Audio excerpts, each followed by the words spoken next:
دا نه د پکار یو غټ عمل په دې اخري هغه کې موبایلو کې به روزم چا پښتنه وکړه چې میسج راو وي د رمضان المبارک په اخري جمعه کې یو سړی څلور رکعات وکړي نفل او بیا په یو کې دومره واري آیت الکرسی وي دومره واري سوره فاتحه دومره واري نانزلنا دومره واري لانکې سورته وي نو دغه لپاره مختلف روایت جوړ کړي دي ټول عمر منځونه به مات شي او یا کله مات شي وسو وکاله منځونه مات شي بس یو حدیث نشته یو حدیث داسې نشته ډېر جرأت او قوت باندې دا خبره خلک یاد ساتي څوک داسې احادیث بیانوي مخته لږي تصدیق کوي دا په نبی علیه الصلاۃ والسلام باندې درواغ تړي نبی علیه السلام ویلي دي الله رسول دا ویلي دي بخاری حدیث دا نور سنن روایت کړ 200 صحابه دا حدیث نقل کړ من كذب علي متعمدا فليتبوأ مقعده من النار چا چې په ما باندې درواغ وتړل یو خبره ما کړې نه ده په ما څه وتړل چې الله رسول دا وی اصلي د خپل ټکانه په جهنم کې جوړي حرام ده ګناه کبیره ده دی الله پر رسول باندې درواغ تړل اهل بدعت پرست ډله دا شپه ورځ دی الله پر رسول باندې درواغ وي شپه ورځ دی الله د رسول طرف ته درواغ نسبت کوي دی الله رسول یو عمل نه ده شولی دی الله رسول یو خبره نه ده کړې نو حدیث کې راغلی چا ویل په حدیث کې راغلی یو طرف ته دا ده بل طرف ته حدیثونه لزانه جوړ کړي نو یو لمونځ قضا چې 2 کروڑه 80 لک کاله به د جهنم کې سوځي دا موږ اورېدلي دي یو طرف ته ملا دومره ډارئ دومره ډارئ بل طرف ته دومره اسانه کړې په 4 رکعات باندې 900 کال المنزل ما دین له ټوکی جوړی کړی دي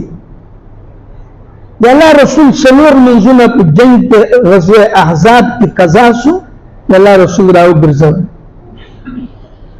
په عرفات کې چې سړی حج وکړي عرفه وکړي په صحیح طریقه وکړي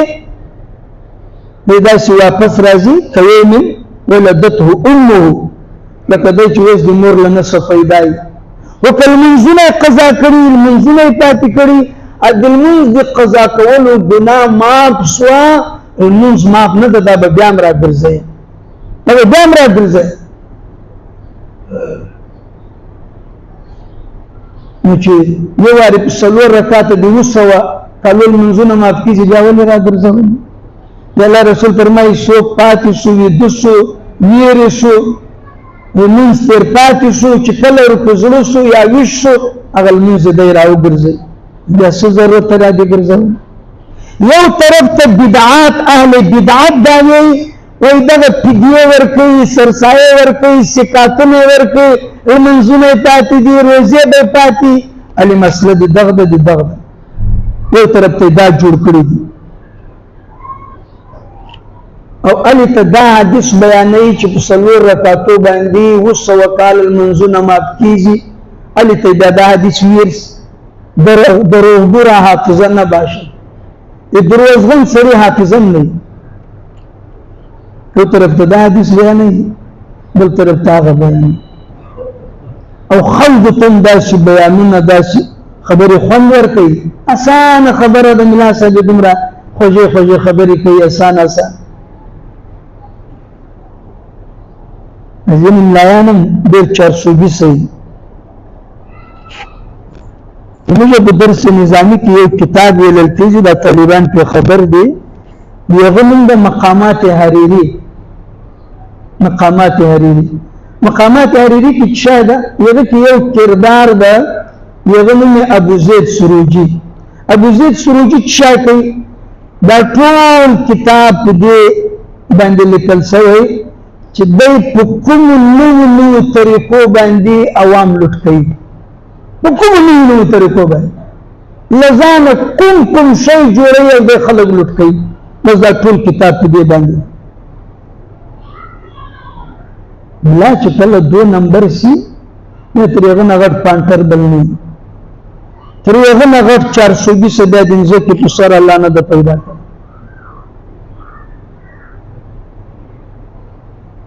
نو د اهل بدعه ټول دین